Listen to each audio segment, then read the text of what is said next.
Hello my friends, once again. Shout out for all my new subscribers. Thank you for joining us in my small but inspiring channel. Okay, so what am I doing here? I wanted to share, I'm venturing out of my altered journals, book journals, into an mixed media art journal. And I usually use my mixture of glue that I do. I have a video on that below.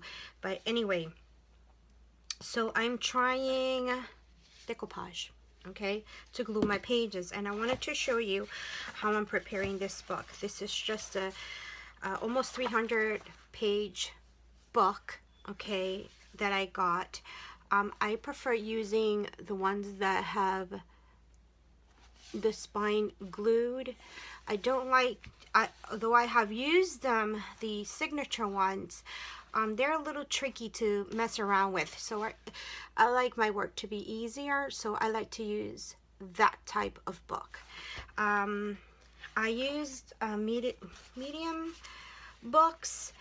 I don't like to use, like, this one is 2007 was published, so that's a good sturdy book. I don't like to go really old into like the early centuries, because unless I'm doing something special with them, because they're like really old and I don't know how to quite handle them. I don't have experience with them too much, so I tend to do these newer books.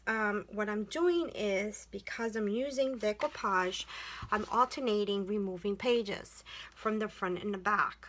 So I'm gonna do one more in the front where if you can see, these are already glued, and what I do is, because these are glued, okay, I'm gonna start from here. I save one and then I rip, and it all depends how I want to rip and what I want to rip. So I'm going to rip 4 here.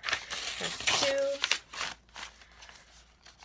3, and this is 4. Now, depending upon what you're going to do in your book and how thick, what mixed media you're going to use, what embellishments you're going to use, is the thickness of the book. So in other words, how many pages you're going to rip out. I mean, how thin do you want the book to be?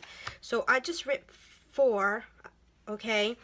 And I don't know if you can see that, they're still in the spine pages. I don't rip the whole entire thing out, because then you're going to ruin the integrity of the book.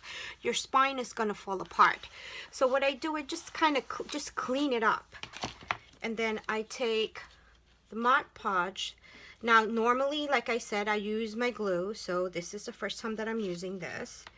I wanted to try it out, because when Mod Podge falls on a book, especially if you're going to paint on it or add other mediums to it, you want it to be sturdy. And I've noticed that when I use decoupage on my pages, it kind of gives it that pleathery, fake leather feel to it. So I think this will be great, because if I want to put gesso on it or texture paste, it'll hold it, okay?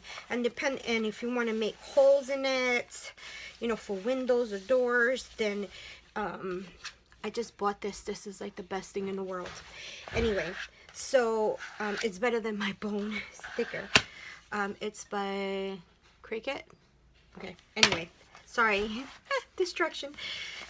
Went on a different path. Anyway, so, and see how it's just, I wish you can feel it, but I don't know if you guys have used decoupage before on paper, but it kind of gives it that sturdy, leathery feel. So that's what I do. So I do a few of them here, and then when I do, I flip it in the back. And I have done a few pages, so again, I'm going to do another one for you. So, so I have taken out 3 over here, so this is my 4th one. Now, depending upon again what you're gonna do with your book, you could either take out 4, 2, 5, 8, 10. It doesn't matter. It's what your book is going to be used for, and that's what it depends. So when I put my glue on it, I shove a little in the spine, because again, because you're ripping out the pages, it weakens the spine out, and you don't want it to fall apart on you. Nonetheless, you're probably going to add other, you know, stuff to it, other papers and stuff to it, but you don't want it to rip from there. I use this because it's easier to spread this type of glue. On my regular glue, I don't really need to do this, because it doesn't, like this one comes out a little wrinkled.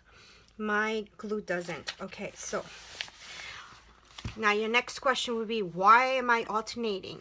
Because when I noticed, and this is, you learn by trial and error, okay? So I noticed that if I continue to do it in the front, boom, boom, boom, you get a warped book.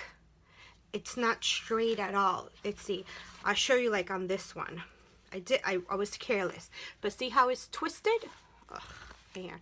See how it's twisted? It kind of goes to like in an angle, okay? Now for this junk journal, this altar book journal, it doesn't really matter, but if you want to put art into yours and mixed mediums, you want it to be straight. So you're gonna you know, alternate until, see how it's looking straight?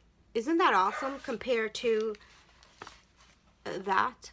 Can you see the difference? I don't know, it's not that bad, but this one, it's not that bad, but you can still see like the turning, the twisting of the book.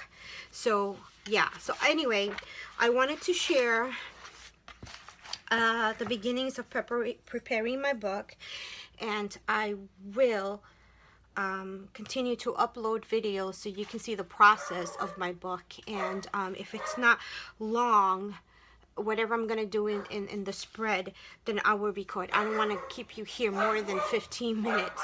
Excuse my dog in the back. My mailman must be there. So I hope I inspired you. I hope I answered a couple of questions, and I hope that I can give you inspiration to attempt to do this. And again, we learn by trial and error, okay? Because we can see, for me, from my experience, from my point of view, I can watch a billion YouTube tutorials on across the board on everything, but it never comes out with that, like that person.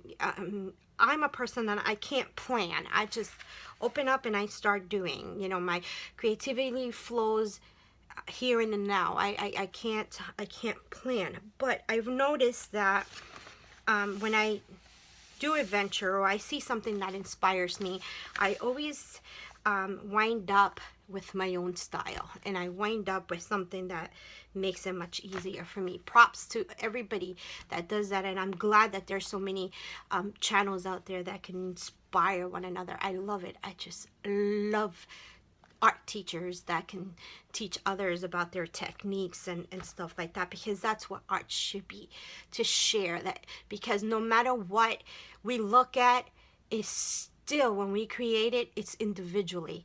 It just reflects who you are at that moment. So there's like no copycatting unless you do it, you know, step by step, exactly like that person. But a true artist doesn't do that. They get inspired and they go and they create. So I'll see you in the next one. Bye.